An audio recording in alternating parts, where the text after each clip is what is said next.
আমরা 2025-এ প্রায় একদম এন্ডে এসে গেছি। আর মাত্র ১ মাস আর কিছুদিন পরেই আমরা নিউ ইয়ার স্টার্ট করব। তোমাদের মতো আমিও হয়তো তখন অনেক প্ল্যানিং, অনেক রেজলিউশনের লিস্ট বানাবো আর ট্রাই করব সেগুলো যতটা পারি ফুলফিল করার। November is my birthday month, তাই আমার রেজলিউশনের প্ল্যান করার শুরুটা নভেম্বর থেকেই হয়ে যায়।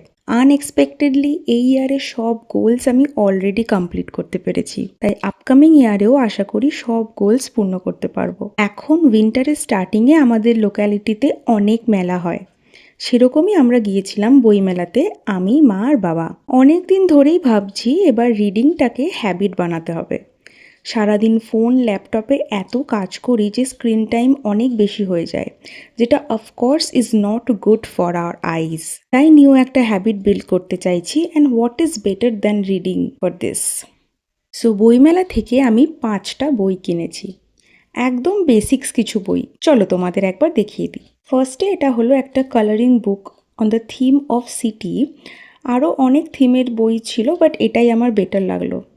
নেক্সট হলো এই miracles of your mind, which I am very excited to read. Then very impulsively I got this Panchatantra, which gives me a nostalgic vibe. এরপর কিনেছি দুটো স্পিরিচুয়াল বই মহাদেবের বিষয়ে। আশা করি আমার রিডিং হ্যাবিট এতে বিল্ড হবে, আর তারপর আমি আরও বই নিশ্চয়ই কিনবো। টাটা।